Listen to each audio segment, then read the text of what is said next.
Sama kayak di Agalen 2 itu kan ada adegan yang orang non muslim di masjid ngasih tausiah. Wah itu gue dapat perdebatan dari produser waktu itu. Wah lu yakin nih stand up comedy itu bukan sesuatu yang lahir dari improvisasi. Iya kan? Sesuatu yang teknikal banget justru. Ada formatnya, ada strukturnya, ditulis. Gue termasuk sutradara yang tag-nya bisa banyak. Terutama untuk adegan komedi gitu. Kita sih punya mimpi waktu itu ya pengen lah 1 juta penonton mah pengen. Makanya Jegel selalu bilang kan 1 juta aku garansi 1 juta. Karena itu mimpi kita tuh 1 juta. Mungkin kalaupun harus gue berbangganya bukan di yang 10 juta, bukan yang di 11 jutanya harusnya. Di yang 9 pertama. Ya karena kan dari zero, dari bener-bener kayak nol. Pokoknya di kepala gue ini 4 orang ini tuh harus jadi little man in big situation. Pokoknya orang ini harus dicemplungkan dalam situasi yang besar. Polanya gitu lah ya. Harus benar begitu. Situasi besar yang tidak bisa mereka handle dengan kemampuan mereka. Sehingga mereka merespon dengan cara-cara yang agak lain. Gitu. Yo, talk, chill, tetap bikin thrill. Masuk pelan tapi deep and real. Hey, cool, tapi ngangenin sekali denger balik lagi. Cerita santai, jadi candu. Podcast naik kelas, kita mulai dulu. Ngobrol bebas, real talk, we speak. Ini asli gue. Assalamualaikum warahmatullahi wabarakatuh. Halo teman-teman sekelas semua.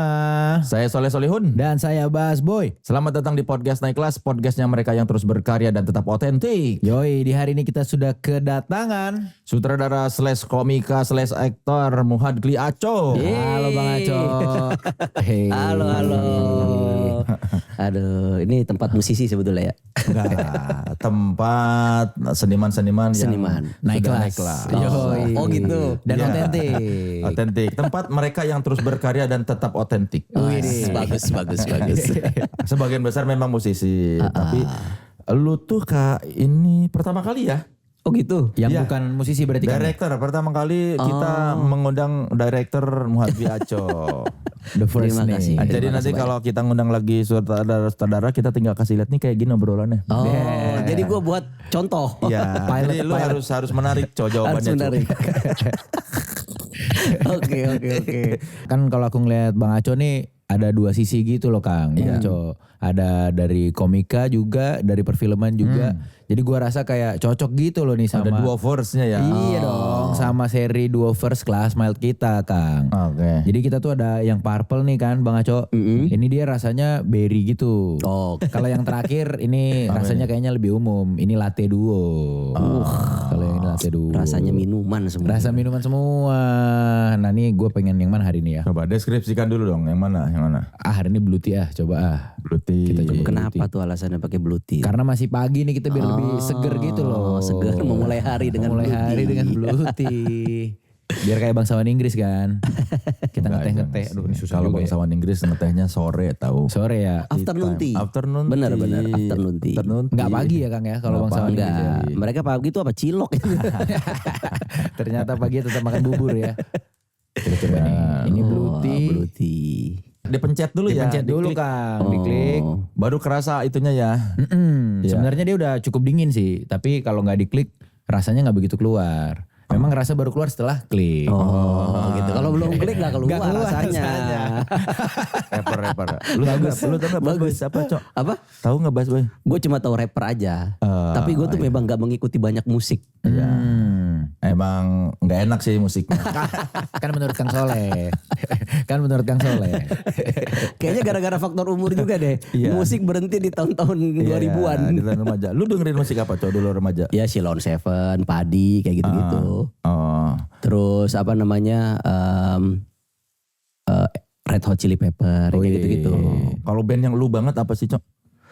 Ya Silon Seven lah. Silon Seven? Iya udah sampai sekarang juga masih keren gitu. Lu banget itu? Iya karena Jatuh Cinta, Patah Hati itu di era lagu-lagunya Silon Seven. Jatuh Cinta apa? Soundtrack Silon Seven Jatuh Cinta buat Jadikan Laku Pacarmu dong. Yang video klipnya Dian Sastro. Dian Sastro. Wah pakai itu baju bengkel kan. Baju bengkel gemes banget kan. Itu daerah itu umur berapa Bang Aco? Itu SMA kelas 3. Berarti Sheila pun masih baru waktu itu Kang. Masih baru. Baru keluar lah ya. Baru sekian tahun lah ya gitu. Album pertama kan itu. Iya. Yang warna hijau covernya tuh. Jadi kan lagu pacarmu. Tentu jatuh cinta. Kalau patah hati. Patah hati itu aku pulang. Tanpa terbang ya. Iya. Gendang. Tanpa rendang. tanpa rantang ternyata ya. Terus apa lagi tadi? Jatuh cinta, patah hati. Terus ya adalah kayak zaman-zaman masih ngekos kuliah tuh lagu-lagunya itu kayak Sevilla.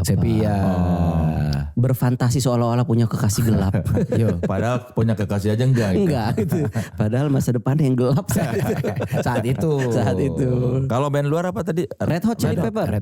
Kenapa? Alasannya receh karena dulu waktu belajar ngeband yang paling agak mendingan bisa gue ikutin yang itu teng teng teng teng teng teng dong deng dong.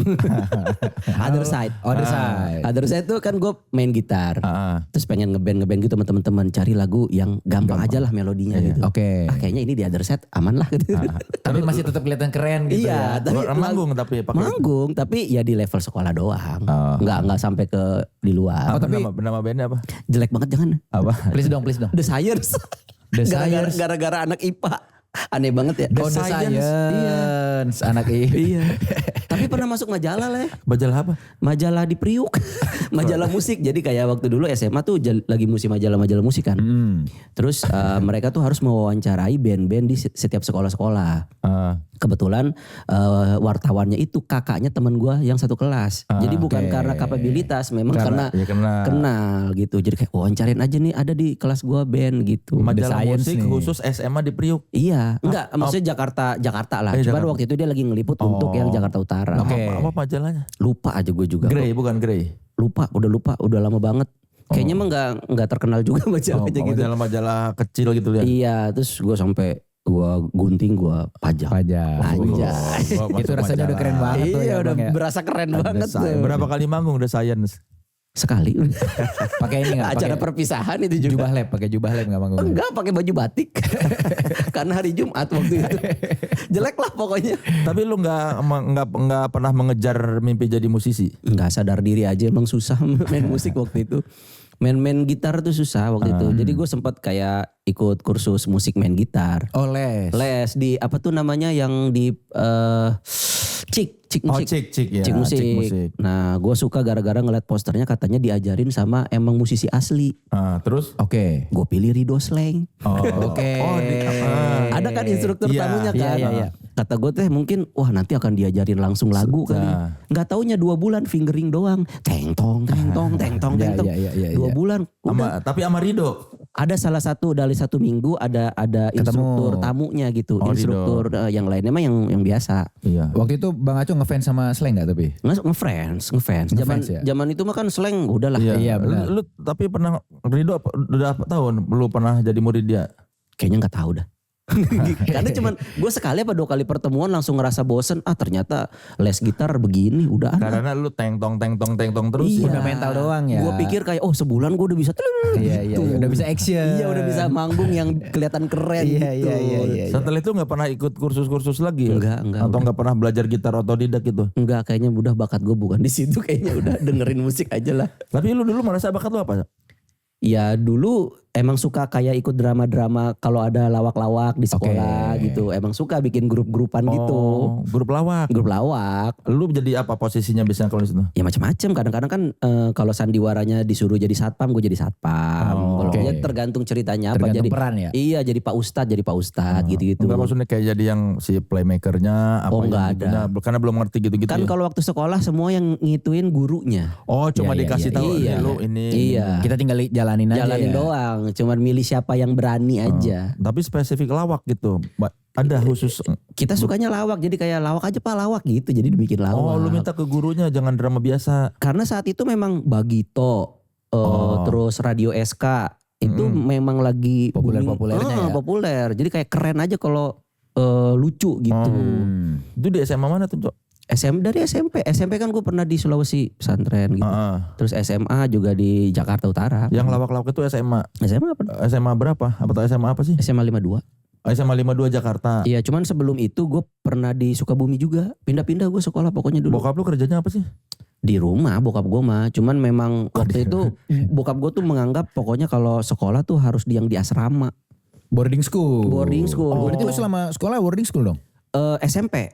Oh tapi SMA enggak ya? SMA Tapi 52 sempat ya? nyobain setahun doang di Sukabumi, habis itu udah. Enggak, lu SMP di Makassar karena tinggal di Makassar. Di Bone di Sulawesi Iya, Selatan. keluarga lu di sana. Enggak, gua doang dikirim ke sana. Kan kakek gua di sana. Oh, gara-gara lu harus ke asrama lu dikirim ke sana. Iya. Atau memang sengaja dikirim ke sana biar masuk asrama? Iya sengaja, betul. Karena bokap gua nganggap gua tuh bandel gitu. Oh, padahal bokap lu mah di Priuk tetep. Semua di Priuk. Lu doang yang di Gua doang. Emang badal lu ngapain sih? Nggak tahu, menurut dia mah bandel gitu. Jadi kayak susah dibilangin lah kalau menurut bokap gue. Tapi kalau menurut nyokap gue mah enggak, biasa aja gitu. Tapi karena gue disuruh ke sana, ya gue mau aja, malah enak. Jadi nggak perlu berantem sama bokap. Meminimalisir konflik, malah di sono enak ketemu teman-teman baru. Yang ada malah pas waktunya pulang, gue nggak mau pulang, enak di sono. Jadi bisa jalan-jalan sendiri juga ya, bebas iya, gitu ya. Malah lebih liar ya. Iya malah enak gitu. Lu anak ke berapa berarti? Dari 7 gue tengah ke 3. Wih 7 bang ya? Ke 4 berarti ya. Ke 4. Semuanya nggak ada yang dikirim ke asrama? Ada tapi baru berapa bulan pulang. Oh nggak kuat? Nggak kuat. Lu doang yang kuat? Karena gue memang lebih kuat di sana daripada di rumah. Emang doyan. Emang doyan, daripada di rumah kan bentrok terus sama bokap, mendingan di tempat yang nggak ketemu dia gitu. Bentroknya tuh kayak gimana sih? Biasalah anak laki sama bokap kan. Iya. Susah akrabnya. Tapi ada kakak lu atau adek lu yang laki kayak gitu juga? Nah itulah hebatnya adik-adik gue tuh, kalau misalnya adik gue kalau habis dimarahin bokap gue atau habis dipukul, besoknya bisa cengengesan lagi. Kalau gue mah nggak bisa.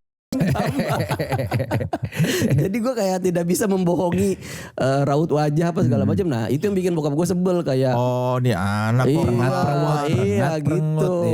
Kalau adek gue tuh dimarahin hari ini, besok bisa hehehe lagi. Gue nggak bisa. Oh adek lu mah ya udahlah. Iya. Namanya gitu. juga orang tua. Iya. Kalau gue nggak bisa. Dipukulnya tuh kayak gimana sih Cok? Wah waktu masih prime time bokap gue mah Prime time ya. Masih bugar ya? Iya masih di era prime-nya mah. Wah pakai gesper, pakai sapu, semua alat bisa dipakai. Ya, Kas lah, kas. Ya, sebetulnya kegiatan bapak-bapak zaman dulu kan. Iya, kayaknya mah rata-rata bapak-bapak zaman dulu berbicaranya dengan bahasa itu deh. Bokap lu meninggal Tahun 2010. itu hubungan lu membaik apa enggak pas bokap lu meninggal? Ya gue mah baik-baik aja. Cuman maksudnya jadi gak deket aja. Bukan tipikal anak yang bisa cerita sama bokap gitu. Bisa nyantai ngobrol. Iya, bukan yang begitu gua. Jadi kalau ketemu tuh paling nanya, Obeng di mana? Oh situ udah gitu. Anu-anuan alis doang. Iya, gitu-gitu aja.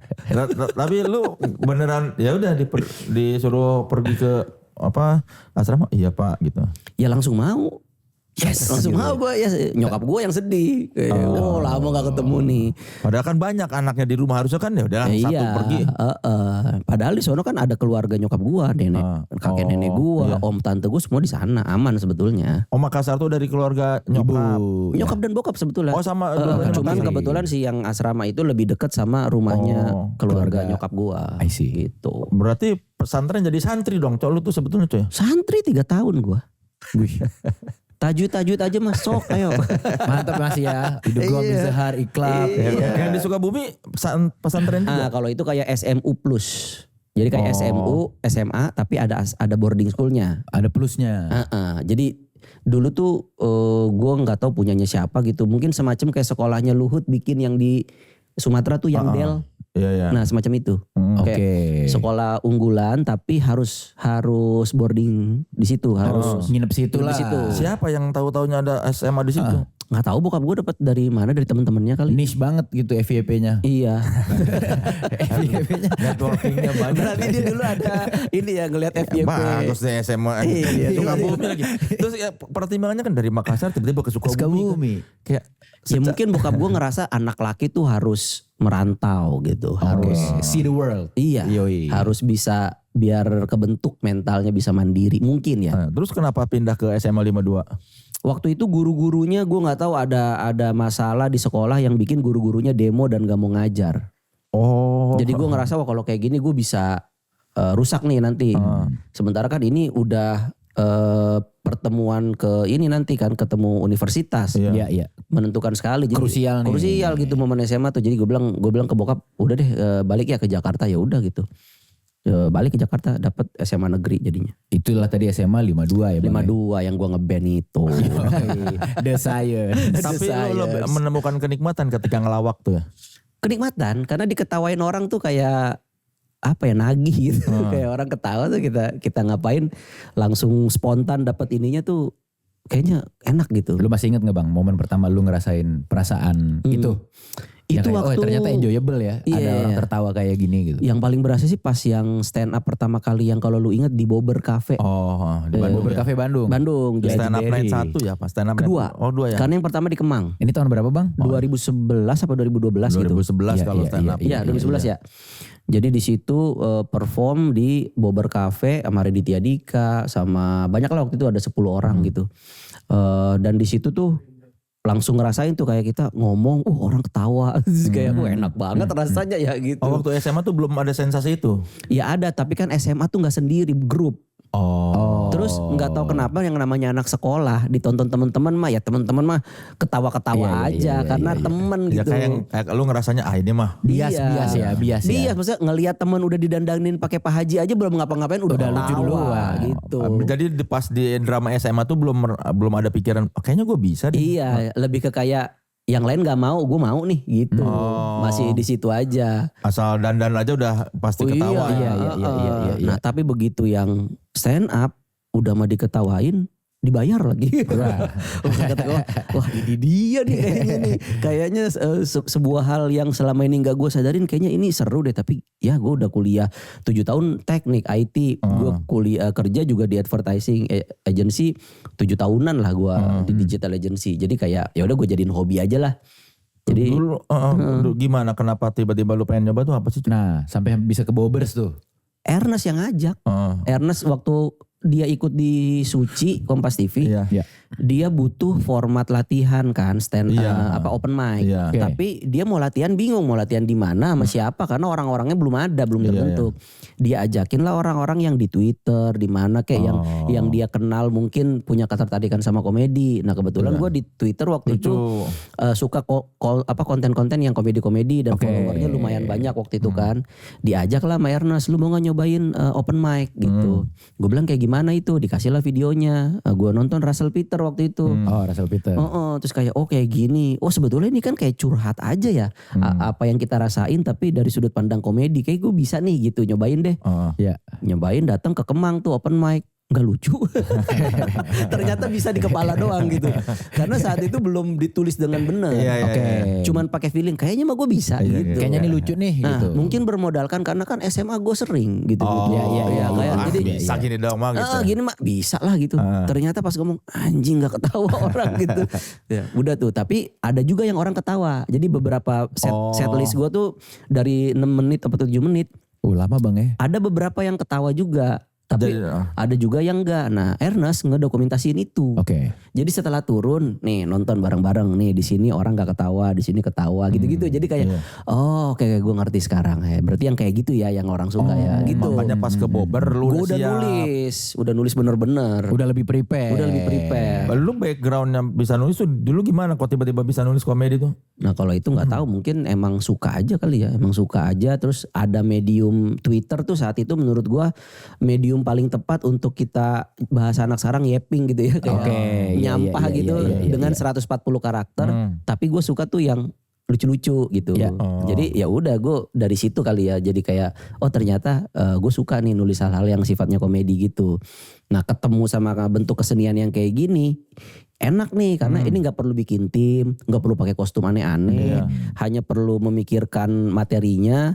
Udah bisa nih jadi sebuah sesuatu gitu. Cara HPP jauh lebih HPP Cara HPP nggak perlu bagi-bagi ya kan. Nggak ada yang nyetem alat gitu. Proyeksi margin juga lebih aman banget gitu. Tapi lu waktu itu nyari tahu nggak gimana cara nulis biar lucu di stand up tuh pas awal-awal itu? Nah akhirnya kan ada tuh yang sharing-sharing kan. Iya. Ramon Papana misalnya kitab suci gitu kan, kayak formulanya ternyata ada setup, ada punchline gitu-gitu. Ya ternyata ketika kita pelajarin sebetulnya ini udah sering kita nikmati di lawakan-lawakan orang, cuman kita nggak ngerti apa namanya. Dan kita nggak tahu terminologi stand up komedi. Iya, sebetulnya itu udah dilakukan oleh para komedian-komedian sebelum kita tuh. Mereka udah melakukan itu, cuman istilahnya aja berbeda. Iya. Jadi pas itu maksudnya rule of three ya menurut orang-orang ludruk mah itu tak-takder gitu. Tapi ya sama aja tak-takder gitu. Oh di ludruk tuh ada namanya tak-takder. Iya, waktu gua ketemu sama siapa waktu itu ya? Om Indro apa siapa? Apa ini ya? Siapa? Komedian yang sering di TV juga lah pokoknya. Iya. Ya mereka ngomong gitu. Tak-takder. Bilangnya tak-takder gitu. Jadi 1, 2 gak lucu, nah ketiganya meleset gitu. Dipatahin. Iya, cuma beda penyebutan aja istilahnya. Sama rule of three juga begitu. 1, 2 setup, 3 punchline kan gitu. Cuman kan beda ya. Ya tapi lu berangkat dari teknik sebenarnya Cok. Tapi kan kayak di seni itu lu lebih kuat kayaknya. Nggak tahu juga ya, mungkin karena kebetulan ketemu format kesenian yang bisa memanfaatkan teknik. Gitu. Stand up comedy itu bukan sesuatu yang lahir dari improvisasi. Iya kan? Sesuatu yang teknikal banget justru. Iya. Ada formatnya, ada strukturnya. Ditulis. Iya. Ada pacing. Ya kan itu yang dilakukan orang teknik. Karena lu basicnya udah sarjana teknik, jadi lu tinggal beda ini aja. Iya, setidaknya sudah familiar dengan cara kerja seperti itu. Karena ketika gue bikin software pun ya gue harus bikin dulu DFD-nya, apa relationship buat database-nya, apanya. Memang semua harus dirancang dulu gitu. Dan coding itu kan ditulis, coding itu kan nulis ngetik gitu. Karena apa logika berpikir lu udah sistematis gitu. Iya, jadi gue suka ketemu bentuk kesenian yang ini teknikal banget gitu. I see. Film pun ternyata teknikal banget. Struktur penulisan tuh sequence ada gitu-gitunya. Kapan kita bikin latar belakang permasalahan, kapan kita masuk ke mulai journey-nya, kapan false victory-nya. Ada runutannya gitu. Jadi kata gue ini sesuatu yang bisa dipelajari jadinya. Karena lu biasa berpikir teknis begitu tahu. Teorinya gini, sistemnya gini, SOP-nya gitu ya. Jadi gue gitu bisa mempelajarinya gitu. Berarti buat lu menulis skenario atau menulis materi stand up tuh sama kayak menulis coding ya. Strukturnya iya, tapi imajinasinya nah itu yang gak ada rumusnya. Karena imajinasinya lu bisa aja bercerita tentang apapun gitu kan. Ini kan masalah perasaan ya.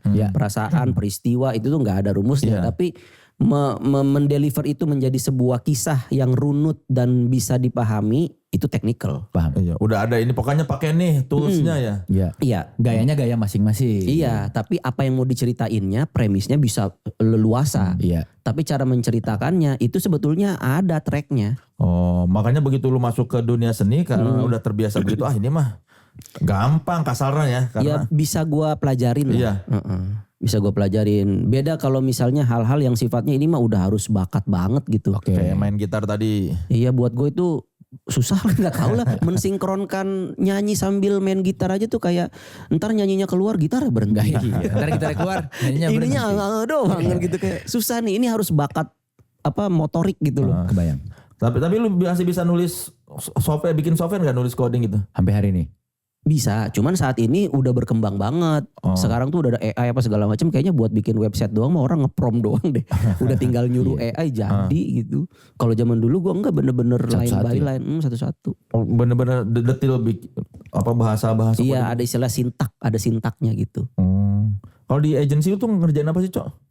Ya itu misalnya digital agency itu kan bikin campaign tapi formatnya mediumnya digital. Jadi misalnya ada brand mau memasarkan produknya tapi formatnya digital. Bikin apa ya? Kita bikin aja semacam landing page, nanti ada websitenya, di situ orang bisa main game. Ntar begitu udah keluar baru informasi produknya, misalnya kayak gitu. Di digital agency pun lu lebih ke hal-hal teknis. Hal-hal teknis tapi yang fokusnya ke pemasaran, ke marketing untuk memasarkan sebuah produk. Jadi pendekatannya bukan buat support system, bukan buat mensupport sebuah sistem, tapi buat memasarkan. Makanya itu web base basis gue web base.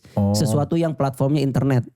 Bukan kayak yang aplikasi mesin kasir, internal gitu, tapi yang published buat umum gitu. Makanya itu memadukan imajinasi dan kemampuan teknis. Iya, karena kan harus bisa ini ada produk nih dari bank, produknya investasi, gimana coba menjelaskan ke anak muda untuk mau berinvestasi. Nah kita cari tahu tuh di anak muda sekarang yang lagi happening apa. Saat itu lagi eranya Facebook application, orang main game di Facebook. Oke. Ya udah gue tawarin aja, mau gak bikin Facebook application. Ceritanya mereka main game kayak kerja, terus nanti hasil uangnya bisa diinvestasiin apa gitu-gitu. Yang bangun infrastruktur digitalnya tuh lo. Iya gitu. Jadi setelah konsepnya udah ketemu, di develop kan harus sama orang IT. Iya. Orang agensi kan gak bisa bikin software, dia bikin. Dia belanja lah tuh. Iya, makanya gue ada di situ sebagai penjembatan antara maunya orang kreatif dengan orang IT bisanya gimana. Nah, gue di situ yang tengah. Jadi kalau misalnya bisa nggak begini, nggak bisa itu nggak bisa gitu. Karena lu ngerti. Iya, karena gue ngerti cara bikinnya, analisisnya gue tahu. Gitu, kalau mau diginiin gitu misalnya, atau gue bisa memfilter, nggak ada itu saat ini belum ada teknologinya yang bisa begitu misalnya, paling kalau mau bisa begini gitu. Iya, lu tuh jadi jembatan antara bahasa teknis dan bahasa kreatif. Betul, iya. Jadi gue lebih banyak yang ke klien dulu, present konsepnya begini, dapat feedback dari klien, oke, baru gue bawa pulang, gue brief tim gue, nih kita bikin begini, gitu. Baru membuat jadwalnya, berapa lama timelinenya, siapa yang mengerjakannya, ya project management lah. Iya. Berapa 7 tahun berarti? Iya 7-8 tahun kalau nggak salah. Momen yang bikin lu percaya, udahlah gue ke dunia hiburan aja. Film. Kalau stand up waktu itu gue mikirnya, ini mah kayaknya bisa jadi bener kata orang, cuman kesenian tren sesaat. Bisa jadi suatu saat kayaknya udahan kali nih gitu. Tapi ternyata sampai hari ini malah makin gede gitu. Iya. Nah tapi begitu gue udah diajak sampai film, nah menurut gue kalau film beda nih. Film kan industrinya udah established ya dari puluhan tahun yang lalu. Jadi gue masuk tuh gue udah bukan di era awal. Gue udah di tengah-tengah di era lagi peak-peaknya saat itu gitu, kebangkitan film. Dan pemain film komedi saat itu ternyata demand-nya cukup tinggi ke para komika. Nah kita kan pernah bareng di Baja Bajuri. Iya. Itu salah satu proyek pertama gue yang akhirnya setelah itu jadi banyak dapat job tuh. Bukannya luntang-lantung dulu ya lu? Tapi kan kita di luntang-lantung secara penjualan komersil enggak. Seperti Baja Bajuri. Baja Bajuri kita film lebaran. Iya. Terus saat itu kita dapat kalau nggak salah 700.000 penonton. Iya 750 kalau nggak. Untuk saat itu besar. Iya. Nah itu setelah itu gua banyak. Banyak. Berarti lu tuh yang bikin lu percaya sama dunia entertainment gara-gara film. Film, betul. Secara hitung-hitungan teknisnya juga ya memang kalau bersandar di film lebih masuk akal ketimbang stand up. Gitu saat itu. Iya. Karena panggungnya tidak akan sebanyak lapangan kerja yang ada di film. Iya, dan lu yakin industrinya sudah stabil ya? Udah stabil, udah jadi. Terus udah puluhan tahun ya Bang. Iya, terus kayak gue sempat mikir kayak ini kalau gue gak di depan layar kayaknya belakang juga bisa nih. Jadi apa dulu? Nulis. Penulis kan gue awalnya nulis dulu. Iya. Komedi konsultan dulu malah. Komedi konsultan dulu, konsultan komedi, film-filmnya Ernest, baru nulis skenario, baru dapat kesempatan di 2019 itu. Tapi kan di awal tuh lu masih di depan layar, tapi lu merasa bakal pas waktu lu ditawarin film beberapa kali lu merasa kayaknya gue bisa deh jadi penulis atau sutradara. Ada sih perasaan itu, misalnya nih kita jadi pemain, kita dikasih skrip, kita baca. Iya. Ini kayaknya bisa lebih lucu sebetulnya. Gitu. Dari dulu memang lu udah bisa menganalisa. Iya mungkin dibilang menganalisa, ya setidaknya bisa ngasih feedback lah. Iya. Kayak ini sayang banget kalau cuma begini. Coba begini. Tapi kan gue bukan sutradaranya. Gak bisa apa-apa juga waktu itu. Tapi kalau sutradaranya nanya, baru gue kasih tahu. Kayak di Baja Bajuri dulu kan kita kan ada satu forum. Fajar Nugrosnya memang meminta pendapat kita, di situ kita ngasih gitu. Tapi kalau misalnya sutradaranya nggak minta, ya udah itu kan prerogatifnya sutradara gitu. Jadi ya udah di dalam hati aja kayak, ini kalau diginiin lucu, gitu aja gitu. Tapi dari dulu film selalu jadi hiburan buat lu apa memang selewat aja? Iyalah, karena film itu satu-satunya tempat hiburan, apalagi zaman kita pacaran ya, yang affordable. Gak nyampe 100.000 ya? Iya, lu menghabiskan waktu 2 jam sama pasangan lu di tempat gelap dan dingin. Ya kan, melihat sebuah sajian yang mungkin bisa memorable buat kalian berdua. Iya. Seharga 20.000 saat itu. Bisa pegang-pegangan. Kan di mana lagi coba? Di bioskop lah. Iya di bioskop, lu nonton live music mahal pasti kan. Nanti belum mesen ininya mahal, untuk mahasiswa mah nggak terjangkau lah saat itu. Masih ingat gak film pertama lu kencan sama cewek? Jujur gue tidak memperhatikan filmnya, yang penting gue kencan. Oke. Filmnya mah latar aja ya. Latar Kayaknya orang aja pacaran ya, gitu. juga gitu dah. Back sound. Iya, itulah kenapa banyak orang yang baru menentukan mau nonton apa di depan petugas. Karena apa aja lah Iya, yang itu yang penting. bikin kesel kan, kayak kamu mau nonton apa? Kita serah kamu, kamu aja yang pilih, kamu sejam di situ. Kagak kelar-kelar gitu. Nah, kalau orang sekarang yang dewasa kan pasti dia datang udah tahu mau nonton apa kan. Iya. Udah beli duluan di HP juga Iya, mungkin. tapi kalau yang alay-alay kayak gue zaman dulu mah nggak tahu mau ngapain. Pokoknya di depan Iya. yang jamnya deket tadi Iya, gitu. yang jamnya deket gitu, yang penontonnya dikit.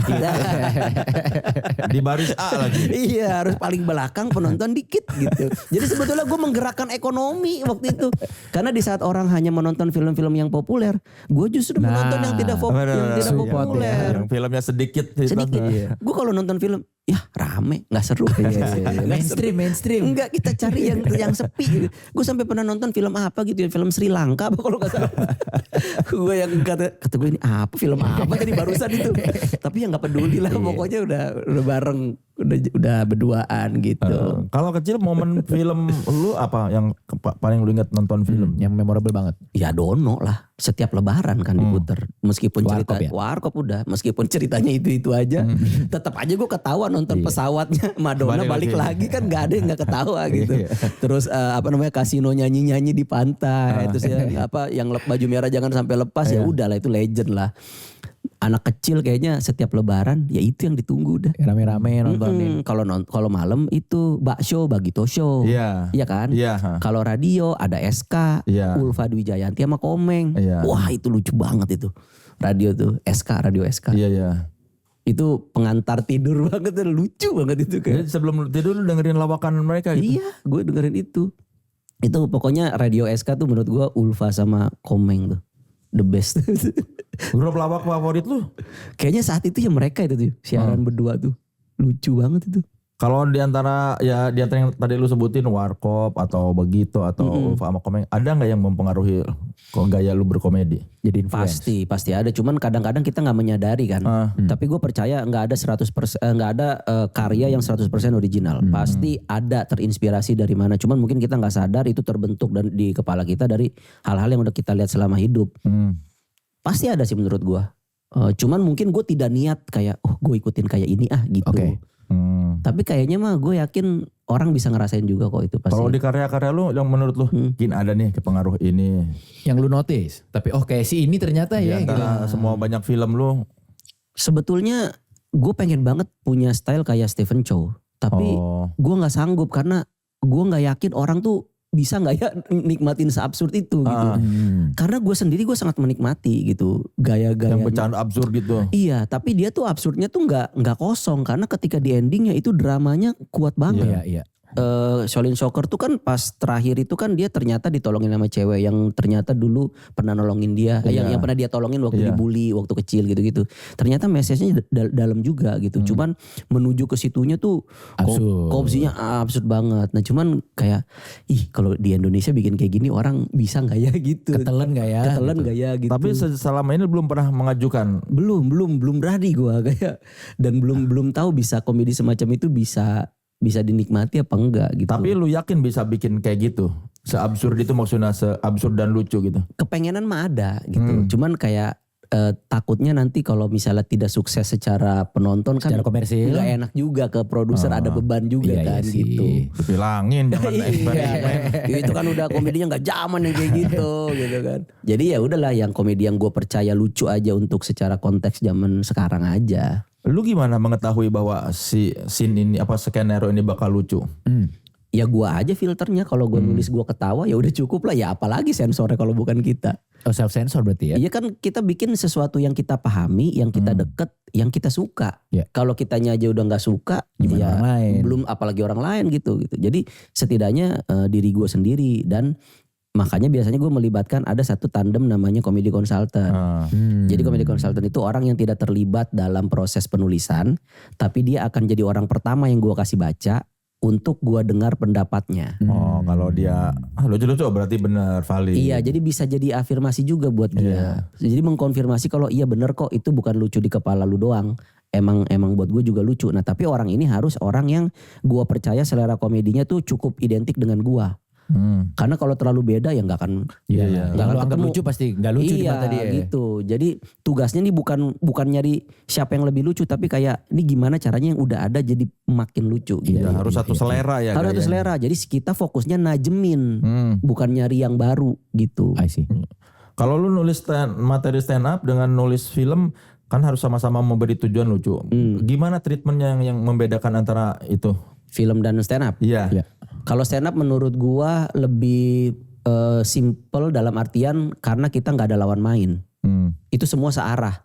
Jadi kalaupun mau ada adegan, ya kita yang adeganin, kita yang act out di atas panggung gitu. Tapi kalau misalnya film susahnya, apa yang dilakukan oleh aktor A belum tentu direspon dengan tepat oleh aktor B. Nah jadi meramu ininya nih, aksi reaksinya nih gimana caranya, itu yang lebih tricky sebetulnya.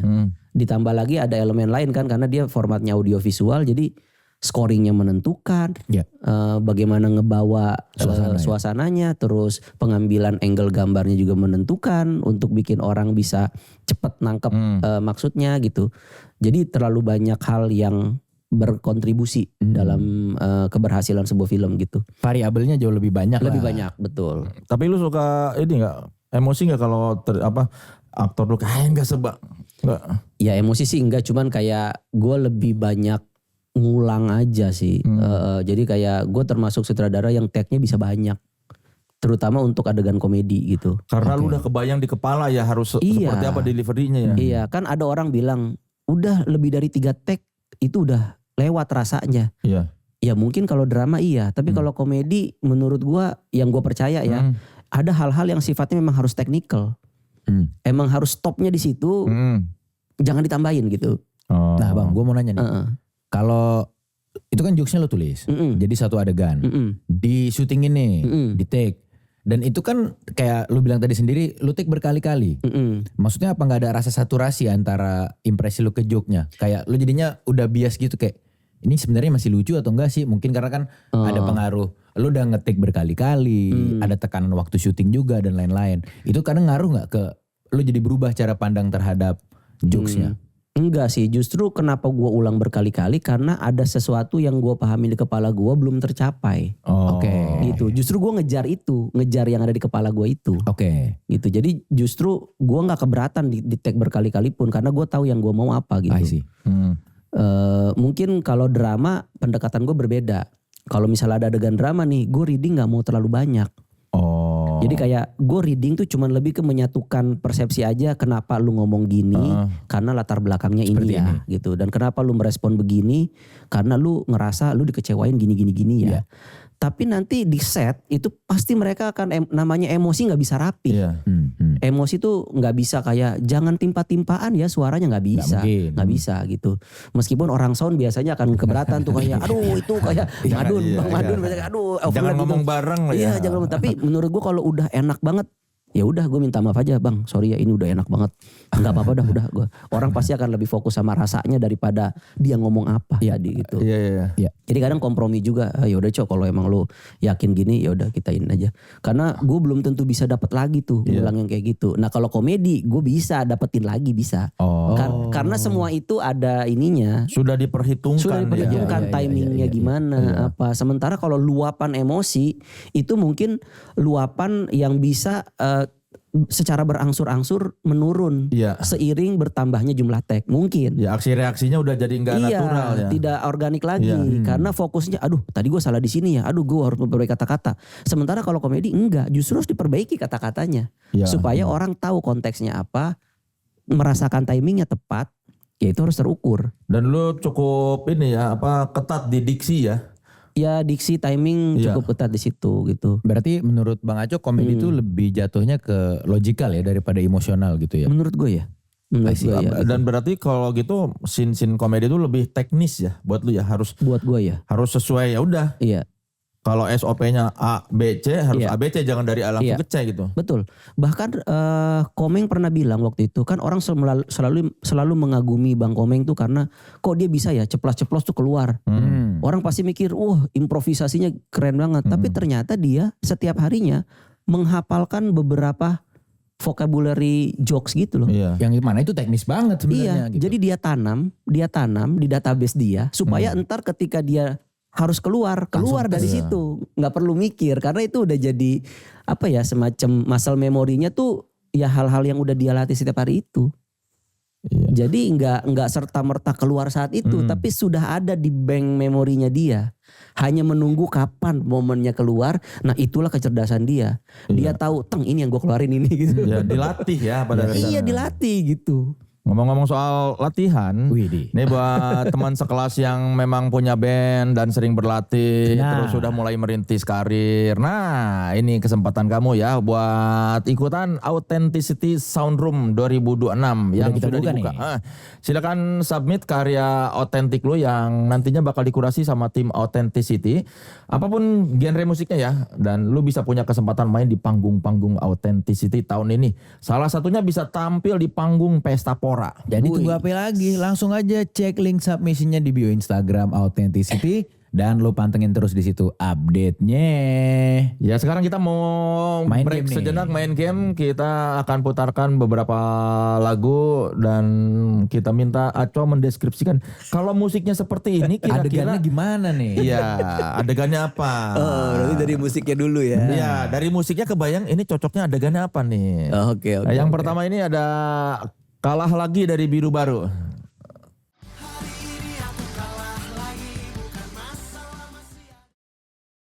Oke. Udah kebayang ya? Bayang. Gimana Bang Aco menurut lu? Kalah Lagi dari Biru Baru. Adegannya apa nih? Seorang cowok yang udah berkali-kali gagal dalam hubungan. Oke. Terus tiba-tiba dia merasa kali ini dia udah punya hubungan yang inilah yang dia cari selama ini. Oke. Tapi at the end dia menemukan ternyata mergokin pasangannya ternyata bersama. Lagi-lagi bersama pria lain. Oh, jadi pas dia buka pintu atau lihat di restoran. Dia lagi mau bawa ini hadiah ulang tahun. Lagi mau ngasih ke rumahnya. Lagi mau ngasih kejutan. Datang. Sementara kan dia kayak dari kemarin ceritanya belum dapat kerja. Ya. Tapi dia bela-belain pokoknya deadline gua tanggal segini. Gua harus bawa sesuatu kado yang ini dipengenin banget sama cewek gua. Ternyata waktu dibawa ada pria lain. Nah itu gua pernah kayak gitu tapi nggak ada kamera, nggak ada lighting dan nggak ada lagu ini. Iya nggak ada lagu ini. Lu mergokin cewek lu? Iya. Tapi kok gua kayak lagi syuting tapi nggak juga ya ternyata. Di mana? Ternyata nyata di suatu tempat lah. Di restoran apa di rumah? Di publik waktu itu. Lu udah mau bawa kado? Mau bawa kado waktu itu. Ada sebuah pucuk bunga lah. Udah siap-siap? Gua udah kayak mandala soji banget gitu di termehek-mehek. Lu kelihatan terus gua ya tetap kasih, ya gue cabut sih. Dari situ nggak ada komunikasi lagi. Jadi ada lo, cewek itu dan cowoknya. Lu kan kabur tuh. Nggak kabur. Enggak bisa lu pergi kan? Iya gue pergi. Nah harusnya pas dia pergi naik motor lagunya ini. Iya benar. Iya. Oke, yang berikutnya nih ada bacanya apa sih? Endowment dari Sandwich.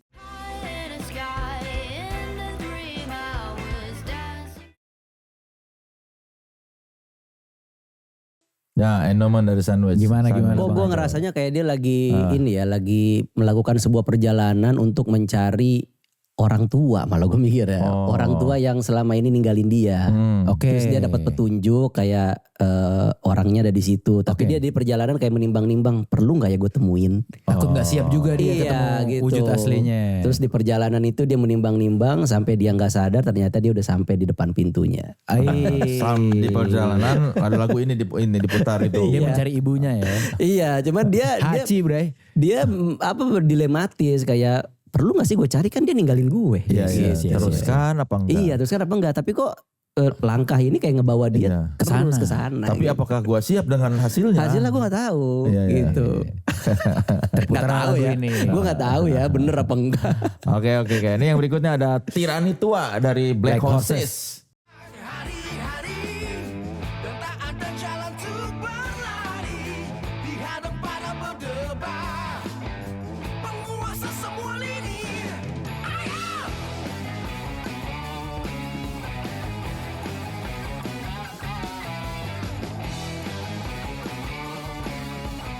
Oke. Ini cuma satu sih adegannya ini. Apa tuh? Nyulik koruptor ini. Nyulik koruptor taruh di motor, diikat tapi ngadep belakang dia. Biar mabok. Ya siapa tahu nanti Colo bisa bikin film gitu Colo. Iya. Jadi dia kesel karena bapaknya dipecat. Padahal bapaknya ngelaporin sebuah kecurangan dalam instansi pemerintah. Malah bapaknya jadi korban. Bapaknya jadi korban. Dia kesel tidak ada keadilan di dunia ini. Dia kejar itu si bosnya, diculik, diikat, ditaruh di motor, dibawa ke gunung tapi nggak ada belakang. Sampai muntah-muntah gitu. Bapaknya dimutasi sama koruptor itu ya. Iya. Dan koruptornya udah tua kan. Wah, biar muntah-muntah tuh. Mampus lu gitu. Cuman satu itu kayaknya adegannya, udah nggak bisa yang lain. Gak yang lain ya. Nggak ada yang lain. Final sudah. Itu doang. Siap-siap dibeli itu. Atau ada yang nonton. Iya juga. Iya juga ya gitu. Ini yang berikutnya Hari yang Mantap dari Gusti Irwan Wibowo. Hari yang mantap. Oh ya ini mah udah emang dia lagi kesengsem sama perempuan lah. Cuman mungkin tidak direstui oleh orang tuanya. Jadi kayak bisa gak ya kita ketemu sebentar aja gitu. Nah begitu bisa ketemu tapi di pos kamling bisanya gitu. Hari yang mantap. Spesifik pos kamling ya. Harus gitu. Karena kan susah ngakalinnya gitu. Gimana caranya bisa ketemu. Karena setiap dia datang ke kampung itu mungkin bapaknya udah langsung nggak boleh gitu. Udah bilang ke warga-warga ya. Akhirnya dia nyamar jadi maling supaya ditangkap sama orang yang lagi pos ronda. Cuman itulah satu-satunya cara dia bertemu dengan kekasihnya. Jadi dia kesakitan dipukul, tapi hari yang mantap. Oke, yang berikutnya ini ada Kuat dari Mentari Novel.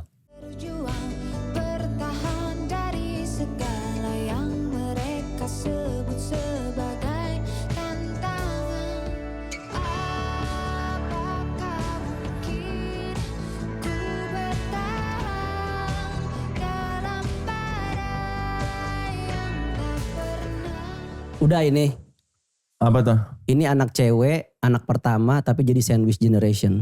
Oh gitu. Dan berusaha untuk tetap kuat. Dia punya banyak mimpi tapi mimpinya tuh harus dibarter sama mimpi-mimpi kebutuhan orang tuanya, adik-adiknya gitu.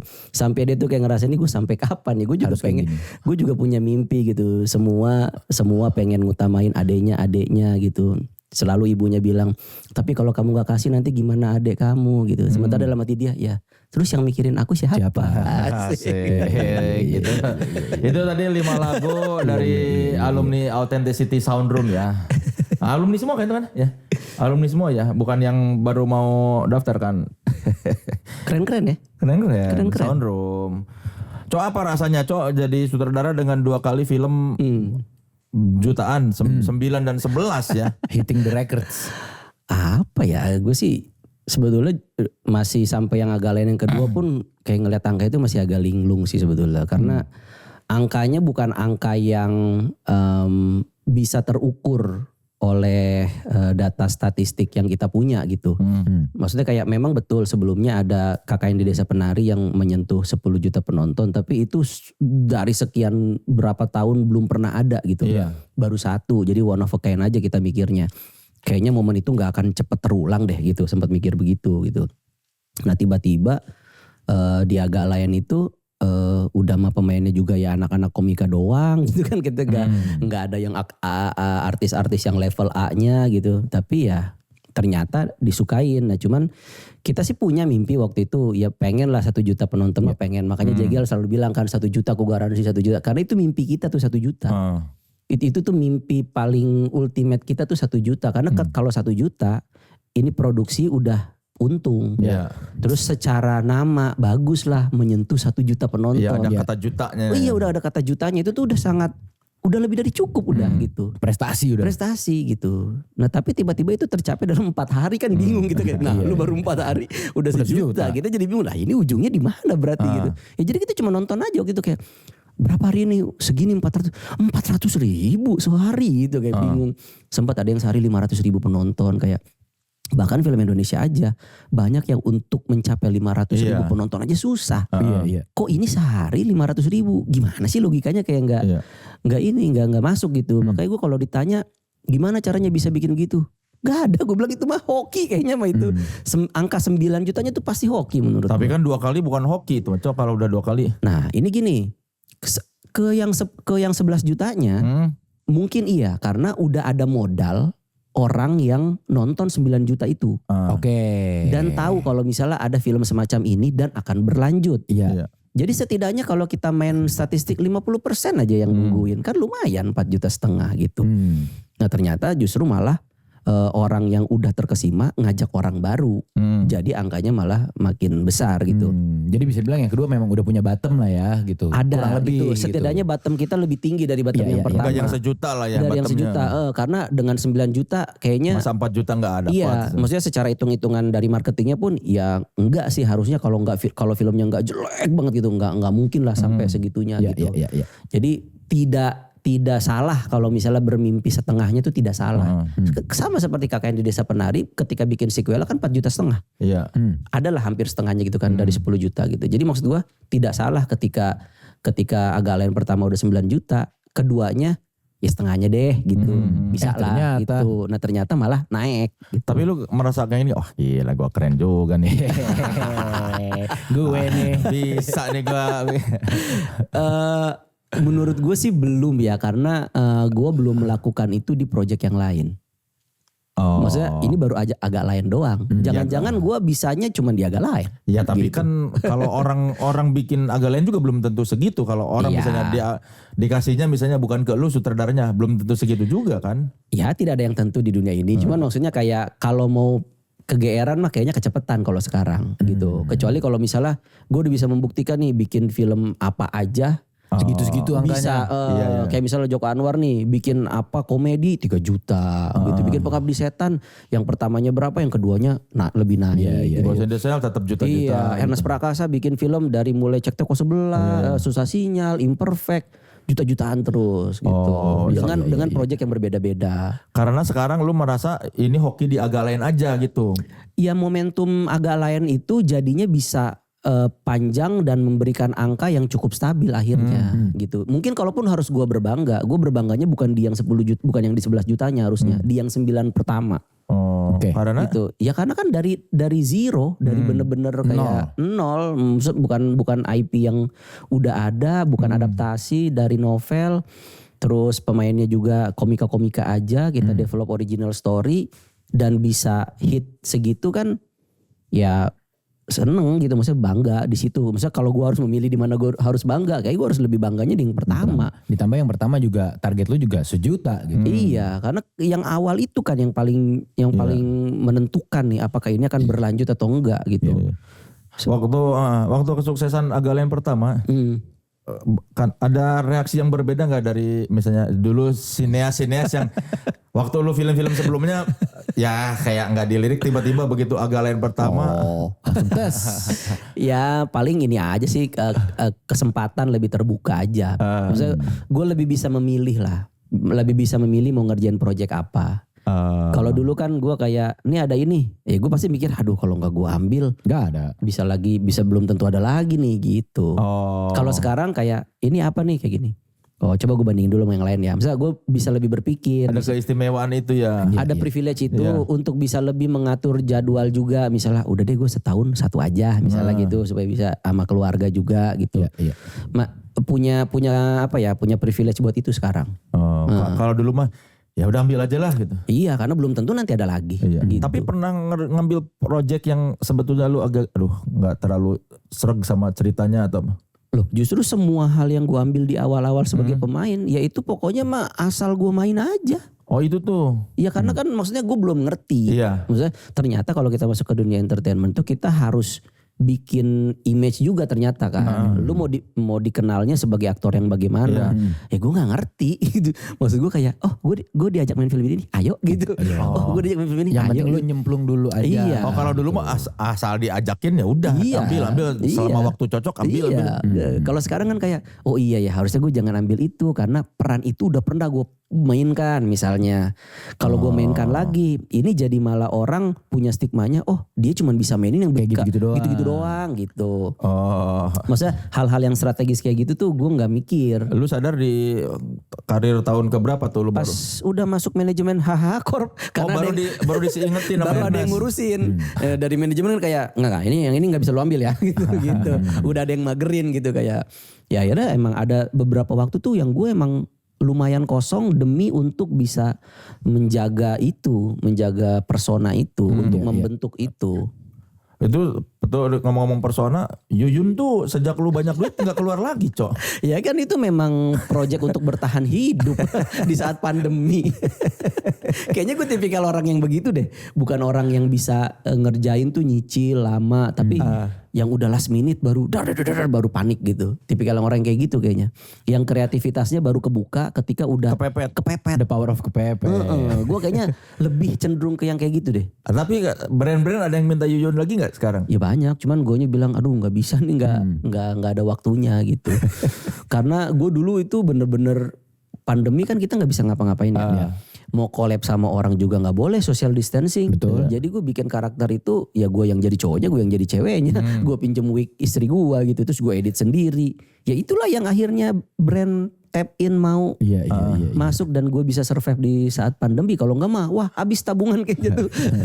Kalau nggak ngelakuin hal-hal kayak gitu. Jadi dulu tuh lu bikin Yuyun memang buat memancing penghasilan. Iya. Survival ya. Makanya konsep gue kan yang tidak boleh dilakukan saatnya itu bisa diisi brand. Yang tidak boleh dilakukan saat makan di McD. Yang tidak boleh dilakukan saat mesen sushi. Yang tidak gitu. Dari awal lu sudah merencanakan ini supaya brand masuk. Iya, makanya konten pertamanya McD. Padahal gue gak dibayar McD. Bikin aja dulu. Itu pun teknikal ya. Iya. Lu sudut pandangnya ya, approach-nya ya. Yang tidak boleh dilakukan saat pesan order McD kan gue bikin. 5 juta views waktu itu kan. Iya. Langsung tuh brand lain mau juga. Dipikirnya ini dibayar sama McD kayaknya. Iya kali ya. Atau setidaknya dia berpikir, oh ternyata pakai brand bisa lucu gitu. Iya, ada brand tapi lucu gitu. Ini tetap bisa menceritakan brandnya, di repost berkali-kali tapi tetap lucu gitu. Iya, orang nggak menganggap itu iklan. Iya, nah itunya emang gue desain buat itu, bukan buat nyari follower atau apa, bukan. Emang buat jualan, Iya, dari awal lu bikin konten tuh nih, gua pancing. Iya, gitu. Kenapa di antara sekian banyak itu lu akhirnya ada terpikir ini deh yang tidak boleh dilakukan saat ini nih? Karena menurut gua itu yang bisa melibatkan porsi penulisan yang cukup dominan. Yang tidak boleh dilakukan, lo kan berarti harus ngelis tuh apa aja nggak boleh dilakukan dan reasonnya kenapa. Terus nge-matchingin itu sama brandnya, baru bikin kelucuannya, baru di-actingin. Menurut gua kayaknya inilah yang terdekat, format terdekat yang bisa gua lakukan di tengah kekosongan pandemi ini. Dan keterbatasannya. Dengan segala keterbatasan gua ya, yang tidak memerlukan orang lain. Gua hanya butuh green screen, di belakangnya gua kasih kayak ini kasir McD gitu.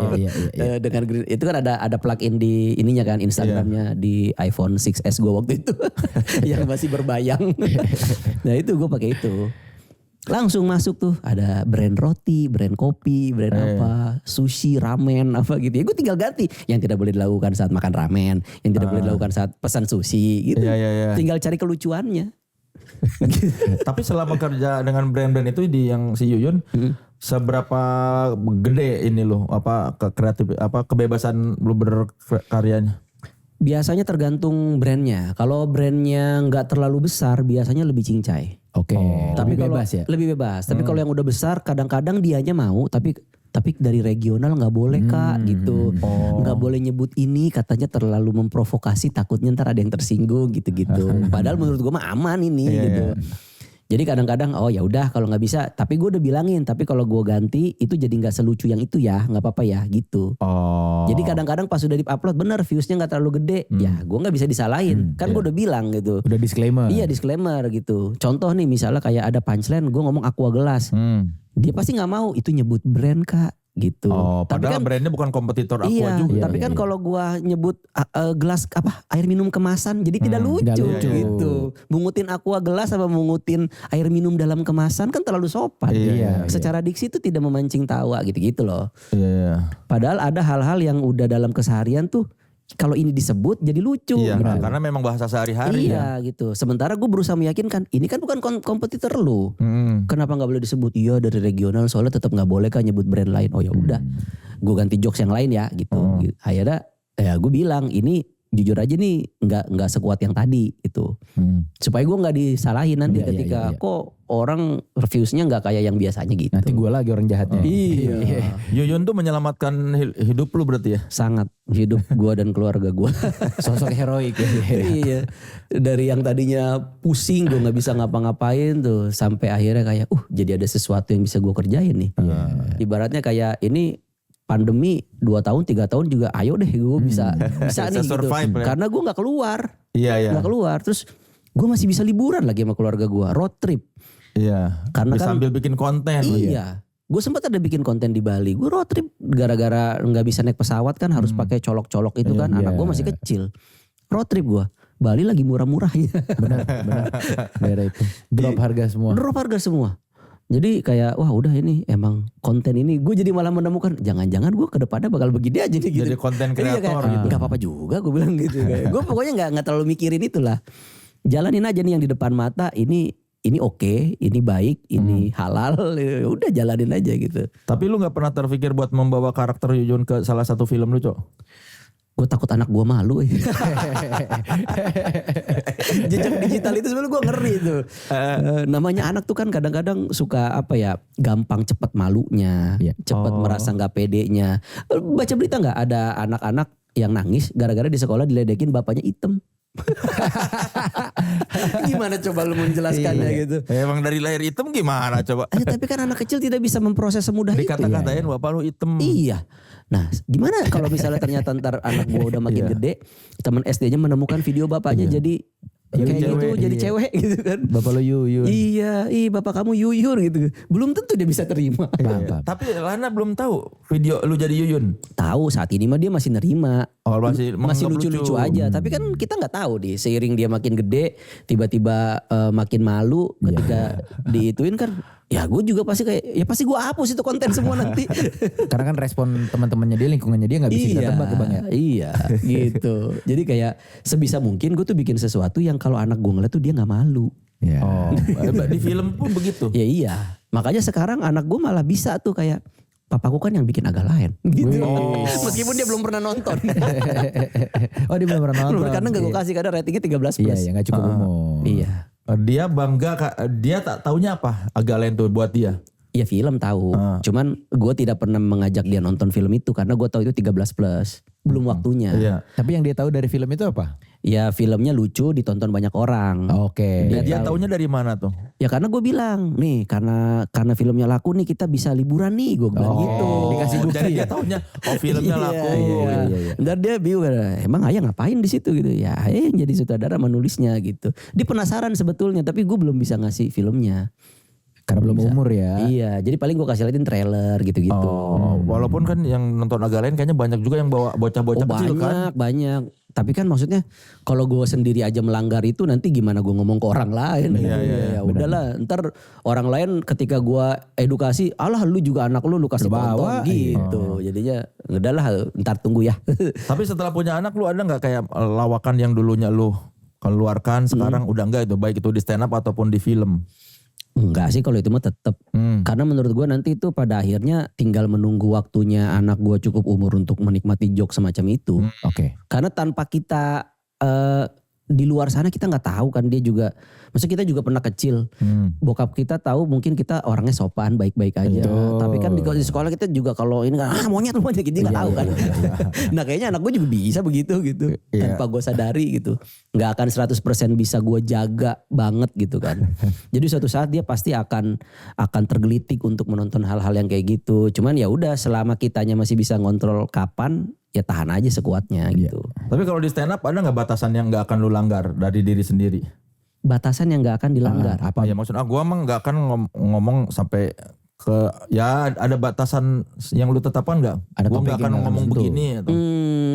Ya mungkin yang lebih ke ini kali ya, yang pancing down orang-orang disabilitas misalnya. Ngeledekin orang yang disabilitas misalnya gitu. Meskipun gue sempat tetap kena tuduhan itu tuh di film Magalen yang pertama. Yang si karakternya Dana ya? Iya, karakter Obed itu justru gue ada beberapa orang yang menganggap gue itu iblis. Mengolok-olok orang gitu. gagu gitu. Iya, padahal secara niat dan eksekusi gua itu bahkan dari dialognya aja udah bilang kalau misalnya Ari Kriting tuh ngomong, saya mah nggak masalah ke siapapun kerja di sini gitu meskipun kamu punya keterbatasan. Justru gue pengen ngasih liatin inklusif nih. Orang semacam itu pun diterima dan maksudnya kenapa harus ditiadakan? Pada kenyataannya di dunia nyata orang-orang seperti itu ada. Iya. Gitu. Kenapa di film malah nggak boleh ditampilkan iya, itu? Nah terus katanya iya tapi lu menampilkan dia dengan posisi yang rawan. Loh iya karena gue gak punya agenda. Gue pengen memotret realita. Bukan lagi bikin kampanye orang itu harus jadi bos. Enggak, gue nggak ada ke arah sana. Gue cuma pengen memotret realita. Dan realitanya di pasar malam itu bisa orang yang seperti Obed bekerja di situ. Sambil gue memadukan konsep gue yang saksi bisu. Karena gue menjadikan si Obed itu karakter satu-satunya yang tahu kejadiannya. Tapi gak bisa ngomong. Iya, jadinya malah menarik. Iya karena literally dia bisu gitu. Nah tapi situasi itu yang gue tertawakan. Tapi dianggapnya gue menertawakan ketidakmampuannya dia bicara. Padahal di dekat rumah gue juga. Gue rasa di dekat rumah gue juga ada tukang parkir gagu. Iya. Tetap parkir kan gitu. Tetap parkir gitu. Nah cuman kan maksud gue kayak ya udah ketika orang beli tiket bioskop, orang udah nonton, buat gue mereka berhak ngomong apapun. Dan gue gak perlu mendebat dia. Ya udah terserah lah. Iya, maksudnya kayak ya lu udah beli tiketnya. Lu berhak untuk bilang itu jelek. Gak apa-apa gitu. Itulah interpretasi lu. Gak apa-apa. Ya let's agree to disagree aja gitu. Berarti lu sama kritikan-kritikan menganggapnya gimana lu? Menghadapi kritikan itu? Ya gue cukup bisa membedakan mana yang bisa gue denger. Mana yang ini mah cuman pengen yapping aja. Hate aja nih. Gak apa-apa. Gimana mendeteksi bahwa ini kritikan yang beneran mau mengkritik, ini yang mau ngata-ngatain doang. Bagaimana lu membedakannya? Nah itu contohnya ketika Galen pertama kan banyak yang bilang tuh kalau misalnya komedinya tuh dari terlalu mengandalkan kebatakan gitu-gitu misalnya. Jual medan. Iya gitu. Nah jadi kan ya udah di yang kedua gue berusaha untuk enggak ke arah situ. Enggak terlalu gitu. ke batak-batak. Iya gitu. Jadi udah dia polisi aja nyamar gitu. Yang nyamar kan bukan cuma orang Batak, bukan lelucon orang Batak menyamar itu kan gitu. Jadi kayak berusaha lah dari masukan-masukan orang tuh. Terus dulu sering di film-film gue yang sebelum agak lain tuh pada bilang, nih anak stand up nih kalau misalnya main film suka belang komedinya kayak asik sendiri gitu. Yang ngerti cuma gitu. Nah akhirnya gue juga kayak bukannya gue nggak percaya improvisasi, tapi maksudnya jangan terlalu dianu-anuin skripnya gitu. Kayak kalau udah scripted ikutin aja skripnya. Iya. Tapi kalau misalnya yang di deliver di skrip itu udah selesai dan lu ada tambahan, nah itu mungkin gue masih nggak apa-apa. Tapi jangan mengubah apa yang udah ditulis. Gitu. Itu lu belajar gara-gara ada kritikan-kritikan kayak gitu. Iya, karena ntar gue susah ngeditnya. Ketika mereka udah terlalu liar mengubah skrip, gue ngeditnya jadi susah. Gue potong di sini jadi terlalu kependekan. Gue potong di sini kepanjangan, di sini hilang konteksnya, jadi susah gue. Tapi kalau misalnya gue udah mengukur dari skrip, gue udah tahu bisa gue potong di mana. Ketika nanti ternyata gue terusin tetap bisa jadi lebih lucu, ya gue bisa terusin. Tapi kalau menurut gue enggak, ini kayaknya malah merusak, udah gue cut sampai sini. Yang penting dia mendeliver apa yang sudah direncanakan dulu aja ya. Masalah itu bonusnya. Atau gue buka forumnya untuk improvisasi di saat reading. Lu mau ngasih ide apa? Iya, nih gue kasih skrip ini dari gue ya. Kalau menurut lu ada yang kurang nyaman, ada yang menurut lu bisa lebih lucu, coba kita diskusi. Nah ntar kan kalau gini gimana? Ya ntar kan ada gue sama comedy consultant. Kalau kita berdua sama-sama, iya bener tuh itu lebih lucu, ya pakai itu ya kita ubah. Pokoknya udah disepakati sebelumnya ya. Sebelumnya. Jangan jadi tetap tiba-tiba ya. Jadi ntar di lokasi tetap skrip. Iya. Gitu, tetap skrip gitu. Dan jadi nggak tag-nya juga jadi nggak berlebihan berlama-lama di improvisasi. Karena kan kita pengalaman sebagai komika kan, kalau main di film kan sering banget tuh dibilang kayak udah ntar bikin lucu aja panjang-panjang improv aja. Nah itu nggak bisa tuh kayak gitu tuh. Maksudnya kayak kadang-kadang kita nemu, kadang enggak. Iya. Ya karena itu tadi menurut gua hal itu teknikal, harus dipikirin, harus ditulis. Harusnya ini tugas si penulis nih, bukan tugas aktor untuk nyari lucunya. Iya. Ya komika pada saat main film acting dong. aktor bukan sebagai orang yang harus improv. Nah berangkat dari keresahan gue itu, maka gue tidak pernah mau meminta atau menodong pemain gue, ayo improve, nggak bisa. Justru ini skripnya gitu. Pokoknya mudah ini. Iya gitu. Masalah ada tambahan setelah itu kalau rasa enak ya udah silakan. Tapi gitu. ini modulnya jangan dilanggar. Iya gitu. Karena ntar kita bingung, ntar editingnya bingung gitu. Kalau yang yapping gimana tadi lu bilang, kalau misalnya orang tahu bahwa ini cuma ngata-ngatain doang? Iya karena ketika gue gue pikirin dari berbagai sudut pandang nggak masuk sih gitu, dan emang nggak bisa. Kayak misalnya contohnya yang tadi tuh, yang tadi menurut gue kayak sulit kalau misalnya kan sampai ada yang garis keras, harusnya yang memerankan orang yang bisu juga beneran gitu. Nah jujur gue berat kalau kayak gitu, karena lebih mudah membrief aktor untuk bisa pura-pura bisu daripada membrief orang bisu untuk pura-pura bisa acting. Ini akan panjang sekali prosesnya gitu. Kita kan ngejar actingnya dong gitu. Dan maksudnya lu nonton film luar juga yang jadi pembunuh kan nggak pembunuh beneran. Kalau gitu juga polisinya nggak mungkin Bang Bene, Bang Oki dong. Gitu. Namanya juga acting ya. Iya. Pura-pura. Iya. Cuman maksud gue, ya gue paham. Tapi maksudnya gue bisa terima ketika dia keberatan. Tapi ya udah, let's agree to disagree aja gitu. Sorry gue nggak bisa sampai se-full itu memuaskan lu. Tapi ya udah, gue juga nggak merasa itu menyudutkan orang yang difabel karena diskursus itu di sosial media gue nggak ngerespon sama sekali, tapi udah banyak orang yang ngerespon sendiri, ngebela atau jadinya berdiskusi ya. Malah diskusi sendiri, menurut gue ya bagus dong. Berarti karya gue menimbulkan diskursus gitu kalau bahasa orang itu. Memantik gitu. Dianggap penting untuk dibicarakan. Iya, gue malah kayak ya bagus deh, gue tinggal nonton aja gitu. Iya. Tapi ya jadinya gara-gara ada kejadian gitu. Jadi lu lebih berhati-hati nggak ketika memutuskan ya karakter-karakter yang kayaknya ini sensitif nih? Gue mah selalu berhati-hati. Cuman kan batasan hati-hati gue sama kompas moral hati-hatinya orang kan belum tentu sama gitu. Jadi kayak ya udah, mungkin kita ada perbedaan sudut pandang nih cara melihatnya gitu. Dan gak harus sama sudut pandang itu, menurut gue ya bisa beda gitu. Yang penting gue bisa mempertanggungjawabkan gitu. Sama kayak di Agalen 2 itu kan ada adegan yang orang non muslim di masjid ngasih tausiah. Wah itu gue dapat perdebatan dari produser waktu itu. Oh yang si Bene. Iya. Wah lu yakin nih? Pakai baju Wali Songo. Iya ini kalau misalnya orang marah apa lu abis gitu nih.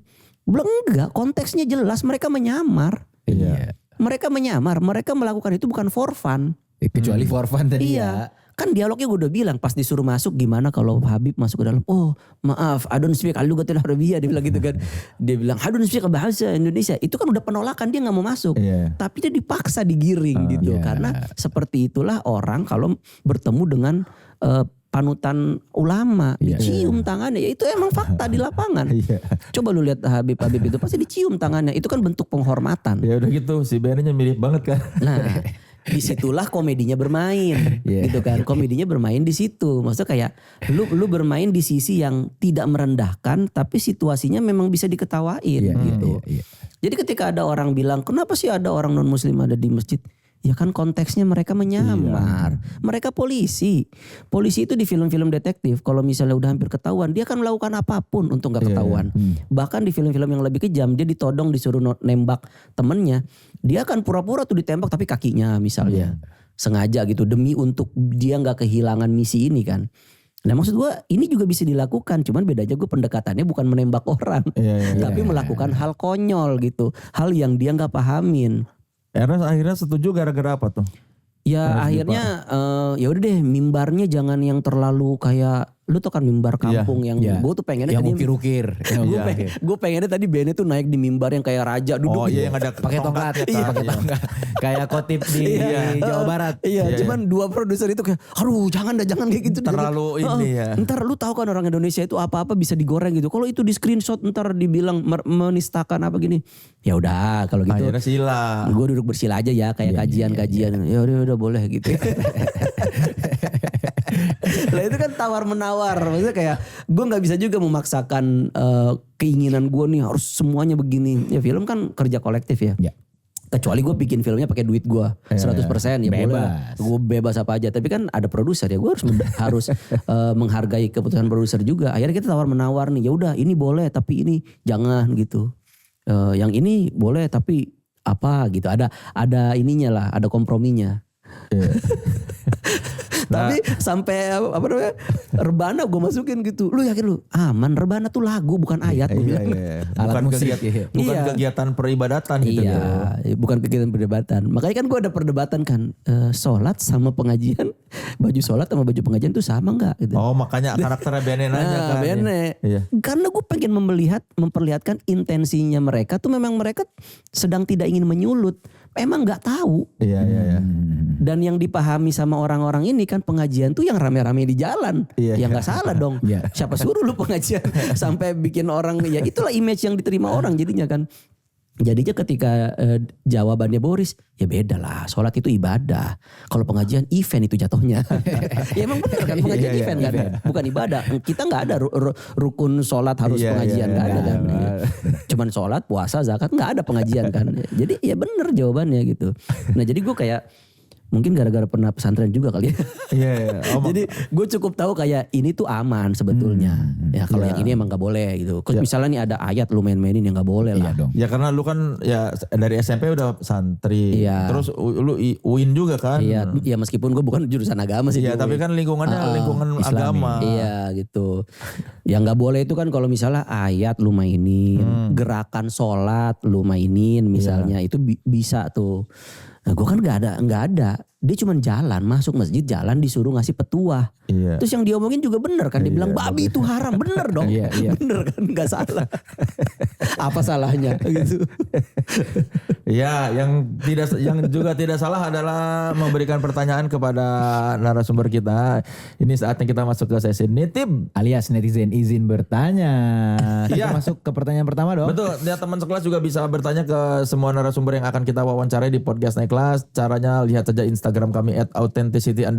Nanti kami beri kesempatan buat bertanya. Nah kita masuk ke pertanyaan pertama dari R_Damario. Dia bilang nih, gimana cara lu ngebrief soal scoring yang lu pengen? Ya ini yang paling susah sebetulnya. Karena gue gak bisa main musik kan. Jadi cara paling gampang gue cari reference film dulu. Misalnya beberapa film lah. Misalnya ntar gue tinggal bilang ke orang yang akan bikin musiknya. Nih untuk adegan yang dramanya gue pengennya kayak gak terlalu banyak instrumen, piano doang misalnya. Berasa lebih kayak loneliness-nya lebih berasa apa gitu-gitu ya, dan lebih simple gitu. Contohnya kayak gini, misalnya gue kasih film Korea misalnya ada gitu yang pas adegan mana. Nah tuntun semacam itulah yang gue suka misalnya gitu. Bisa berangkat dari situ. Nah terus nanti untuk bagian kejar-kejarannya misalnya gue gak kepikiran film tertentu tapi somehow gue ngedenger lagu misalnya Fade to Black. Semacam itulah rap bahasa Indonesia gitu.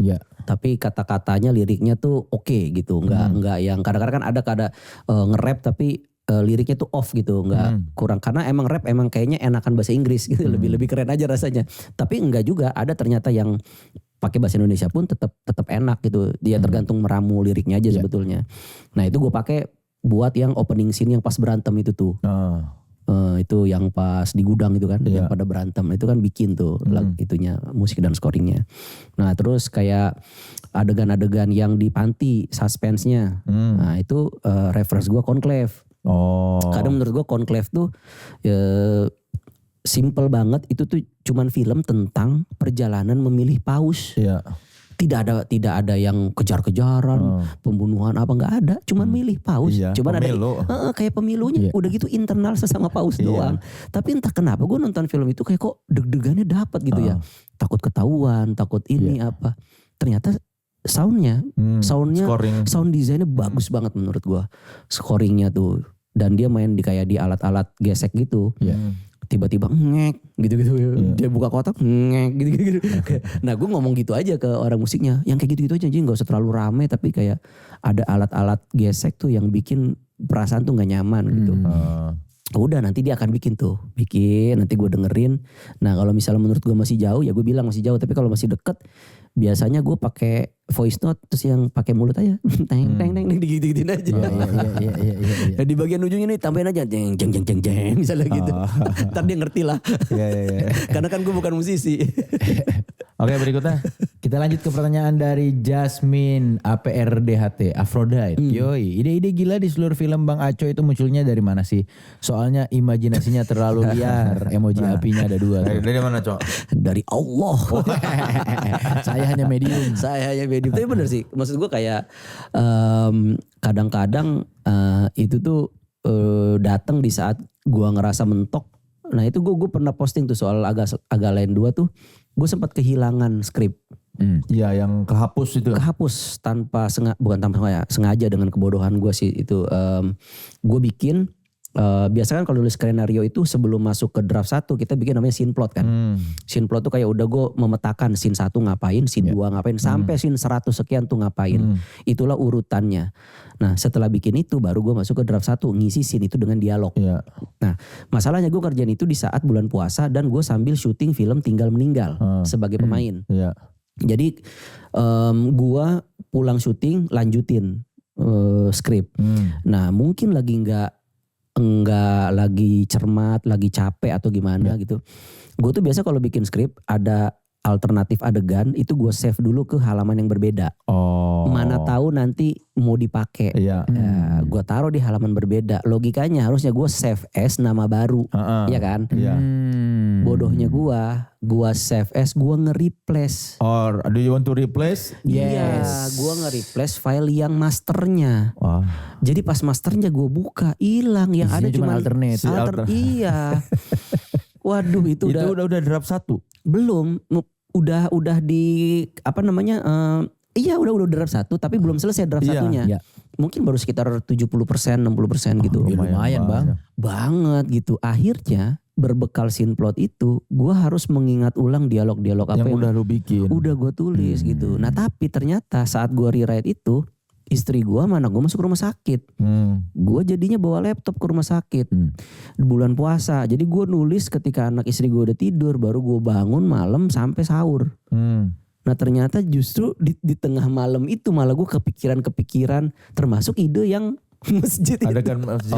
Awalnya itu malah belum ya? Belum gitu kan belum sampai situ. Hikmah Ramadan. Iya kata gue hikmah Ramadan nih. Tapi lu baca buku atau nonton apa sih yang kan tadi ngomongin imajinasi liar. Menurut lu apa pengaruh lu bisa punya banyak imajinasi itu?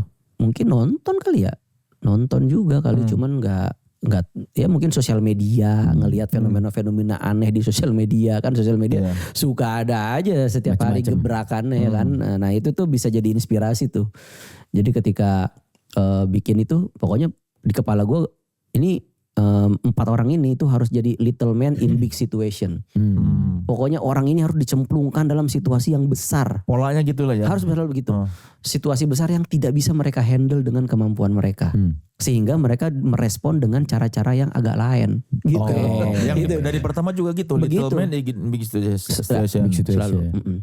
Karena kan memang teorinya komedi gitu kan. Lu either lu jadi big man in little situation atau lu little man in big situation gitu. Nah untuk agak lain gue makanya yang little man in big situation. Jadi dunia tuh lebih besar dari dirinya gitu. Mereka yang gak berdaya gitu. Mereka yang gak berdaya. Nah di tengah ketidakberdayaan itulah muncul ide-ide goblok gitu kan. Iya. Karena berusaha menyelesaikan masalah. Karena dia tidak bisa handle the situation gitu. Sama kebalikannya orang big man in little situation gitu. Bos ditaruh di pedalaman Papua tiba-tiba harus bergabung dengan orang-orang suku Dayak kan pasti bingung dia tuh kayak aduh setiap hari gue pakai supir pasti dia juga akan bingung tuh. Nah hal semacam itu tuh pasti akan menimbulkan momentum komedi tuh situasi. Jadi itu yang gue pegang. Lalu ada dari Lintang AKP. Ada ritual khusus gak memanggil Hidayah Ide Premi? Ada tuh mantranya Awe tuh. Dewa komedi bantulah hamba. Itu Awe kalau mau stand up selalu nge-tweet itu kan. Wahai dewa komedi bantulah hamba. Itu kayaknya ritual khususnya tuh. Oke berikutnya. Dari BSM AKHBR dia nanya kira-kira kapan Yuyun bakal tampil bareng Bang Aco di dalam satu show? dalam satu show tuh berarti kalau gue stand up gitu maksudnya. Ada body double dong. Iya kan gue juga yang jadi Iya. Ya atau mungkin film tadi udah dijawab ya kalau soal film ya. Atau mungkin dia berharap lo silam dulu. Terus keluar lagi udah ganti wardrobe. Iya kayaknya itu harus kalau special show mungkin ya. Cuman gue belum kepikiran. Lu kenapa belum terpikir buat bikin special show, Cok? Energinya menurut gue bikin materi 1 jam tuh berat sih. Kan lebih susah nulis skenario film, Cok. Enggak, karena skenario film itu sebagiannya adalah sesuatu yang dibesar-besarkan. Tidak 100% realitas kan kalau film. Pasti ada sesuatu yang bisa dibuat. Nah kalau jokes tuh kalau dibuat-buat gak lucu. Harus based on keresahan pribadi. Nah masalah gue merasa diri gue tidak resah, biasa-biasa aja. Hidup gue baik-baik aja, istri gue juga biasa baik-baik aja gitu. Gak ada. Jadi sampai sekarang lu belum pernah terpikir buat ya pengen bikin lah. Ya belum menemukan keresahan yang cukup tebal untuk bisa dijadikan materi selama 1 jam penuh gitu. Mungkin kalau buat setengah jam mah ada gitu. Tapi kan gitu, udah punya tabungan materi setengah jam. Ya Hakop ulang tahun kita stand up kepake deh 30 menitnya. Habis dia ditayangin. Wah ini ada pertanyaan panjang nih. Yang terakhir nih. Ini dari Kautsar Alamsyah. Pertama kali tahu Bang Aco dari stand up di Metro. Yang masih saya ingat materi Bang Aco, kalau naik motor ke Tanjung Priok mending pakai peci. Kalau pakai helm jatuh helmnya pecah dilindas kontainer. Kalau peci paling gepeng doang katanya. Bang Aco kalau pakai peci paling gepeng doang. Iya. Bang Aco kapan balik lagi Bang ke dunia stand up? Entah special show jadi juri atau kombut ke junior. Sukses terus tuh Bang Aco, anak Tanjung Priok. Ya stand up mah masih, cuman nggak jadi main course aja. Maksudnya kayak kalau lagi ada waktu biasanya corporate yang ngundang gitu kan. Kita datang ke acara internalnya sebuah korporasi terus kita stand up gitu. Ya masih sih kadang-kadang tapi ya nggak jadi agenda utama. Bukan porsi besarnya ya. Iya gitu. apalagi sekarang gue agak takut sebetulnya stand up tuh karena kalau materi stand up kita tuh udah sampai ditayangin di YouTube atau di sosial media suka dipelintir kemana-mana. Iya benar. Kayak kita ngomong 5 menit dipotong bagian 30 detik doang, digoreng kemana-mana. Jadinya gak ada konteks. Iya jadi gue kayak aduh ini kayak takut lah apalagi kan gue di sosial media juga cukup kritis lah gitu ke bukan pemerintah. Cukup sih Cok, memang kritis Cok. Bukan cukup Cok. Jadi gue takutnya itu malah dijadiin bensin untuk ngegoreng kemana-mana. Yang gitu. tidak perlu-perlu. Iya. Tapi lu gak takut tuh nge-tweet? Ya itu tadi gue bilang, maksudnya kayak kan yang ditulis tuh harus berdasarkan satu fakta. Iya. Yang kedua kalau misalnya memang berpotensi ini ya jangan sebut nama kan bisa bermain di ruang-ruang sempit itu sebetulnya. Karena kalau misalnya nggak dikritik sama sekali ya terlalu tenang nih pemerintahannya gitu. Tapi Ernest sama Dipa suka ini gak Cok udah mau rilis film tahan dulu jangan nge-tweet apa-apa. Iya ada lah pasti kayak gitu-gitu.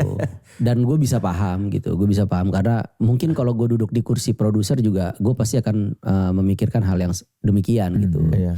Jadi ya udah pinter-pinternya gue aja memilih timing. Ocha gak khawatir lakinya nge-tweet kritis? Iya khawatir cuman ya udahlah gitu. Dia paling cuman itu yang itu emang aman.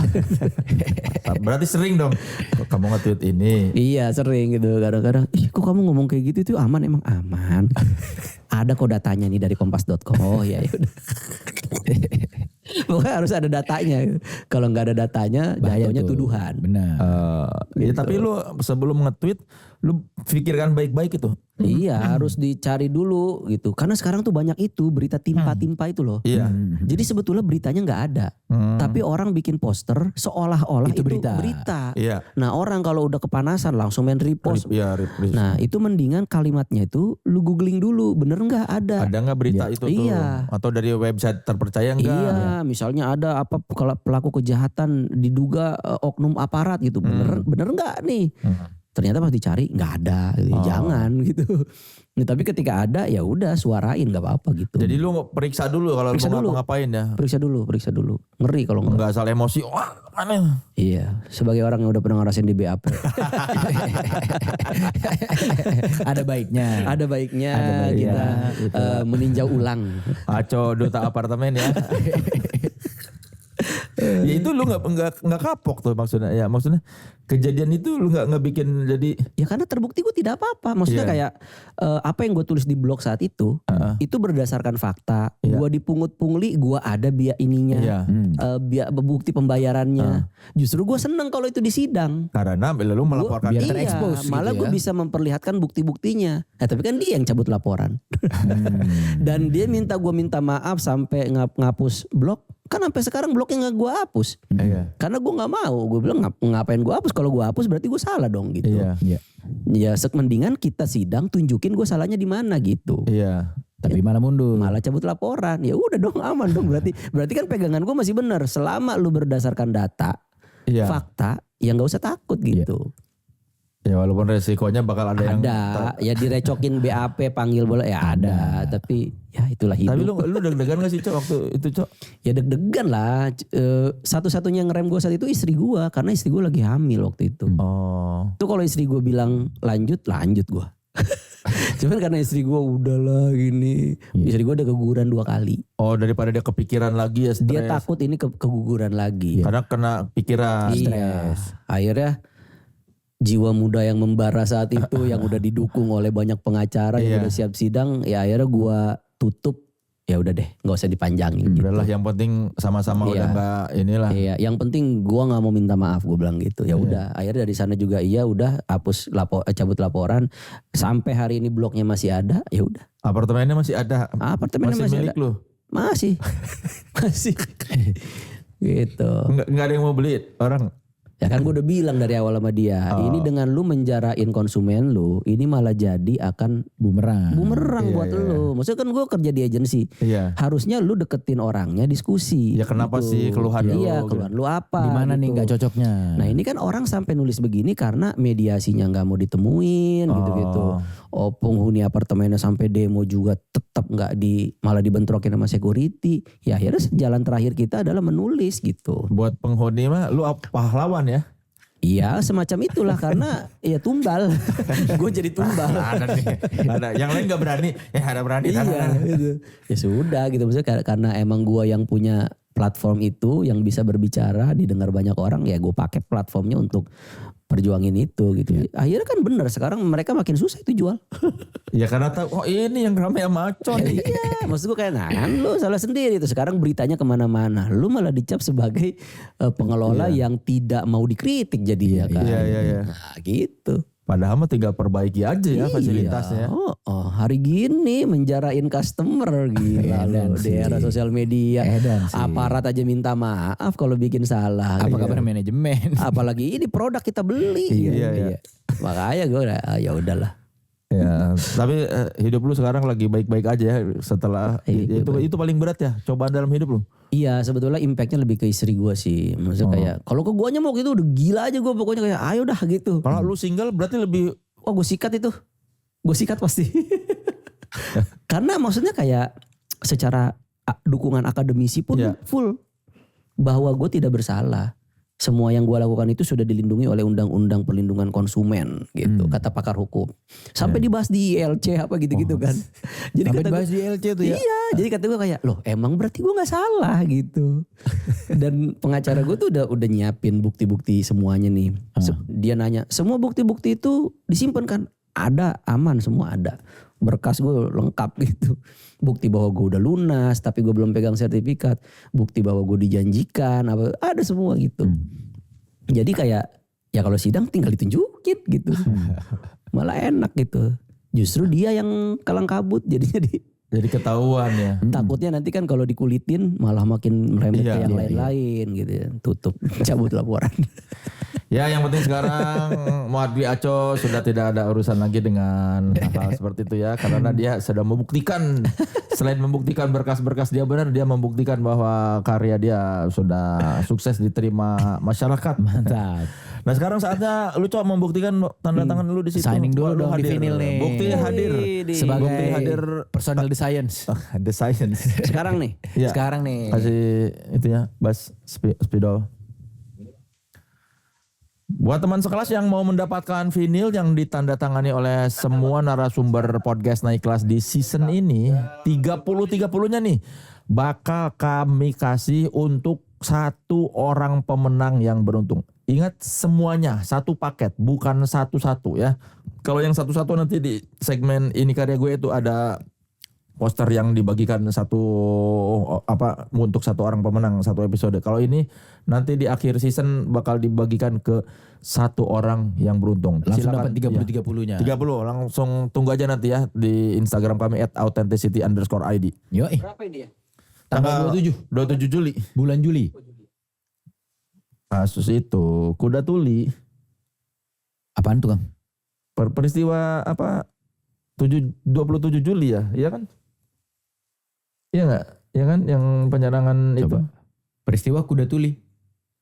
Peristiwa kuda tuli. Yang penyerangan. Sudah. Iya 27 Juli 27 Juli 1996. yang penyerangan markas PDIP itu. Hari ini? Iya kan 27 Juli kan? Yang markas PDI diserang itu kan. Gue gak tahu lagi. Pengusuran kubu Megawati Soekarno Putri dan intervensi Orde Baru. Oke Jo, terima kasih sudah di podcast Naik Kelas. Ada promosi apa karya terbaru yang bisa disampaikan?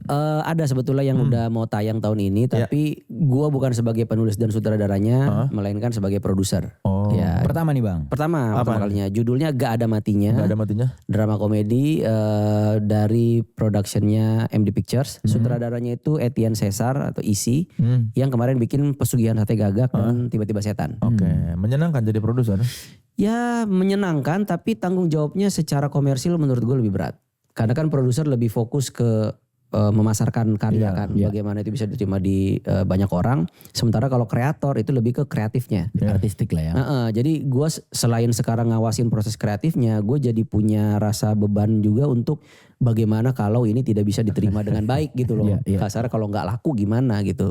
Pasti kan yang lebih disorot gue pasti. Sebagai produser. Iya, karena produser lah yang meng-approve semua kreatif itu gitu. Berarti lu lebih menikmati sebagai director dan writer ya? Iya, karena secara berekspresi pasti lebih enak berekspresi sebagai kreator. Karena kalau sebagai produser mungkin gue punya maunya gue apa, tapi kan ini bukan film gue gitu. Ini kan karyanya si penulis dan si sutradara.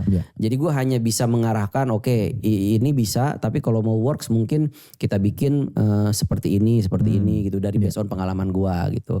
Tapi gue tidak bisa langsung kayak jangan yang kayak gitulah, ganti gitu, nggak bisa juga karena biar bagaimanapun nanti kalau kayak gitu jadinya jadi film rasanya Acok bukan rasanya si Isi gitu. Sementara kan Isi sebagai sutradara pasti udah punya visi sendiri kan. Ya gue harus menghormati visi itu gitu. Tahun ini. Ya silakan teman sekelas didukung film pertama yang diproduksi Aco ya. Enggak ada matinya. Nanti tunggu aja pasti ada infonya bulan apa tayangnya ya. Terima kasih Cok sudah datang. Sama-sama. Itu film itu teasernya udah bisa dilihat kalau kita nonton film La La Land kan mau tayang nih. La La Land udah ada tanggalnya? Udah, kalau La La Land udah mau tayang. Oh udah mau tayang. Nanti pas tayang La La Land itu di awalnya ada teasernya. Silakan tonton film La La Land ya kalau mau lihat teaser film Gak ada matinya. Karya Aco. Teman sekelas, terima kasih sudah menyaksikan podcast Naik Kelas dan jangan lupa saksikan terus podcast Naik Kelas di kanal YouTube Authenticity di kanal YouTube Authenticity ID. Capek ngomongnya. Dengan bintang tamu yang menghasilkan karya yang otentik. Ya, saya Soleh Solihun dan saya Bas Boy. Saya Muhammad Kleaco. Sampai jumpa di podcast Naik Kelas berikutnya. Pamit undur diri. Yo, talk, chill, tetap bikin thrill. Masuk pelan tapi deep and real. Cool, tapi ngangenin sekali denger balik lagi. Cerita santai, jadi candu. Podcast Naik Kelas kita mulai dulu. Ngobrol bebas, real talk we speak. Ini asli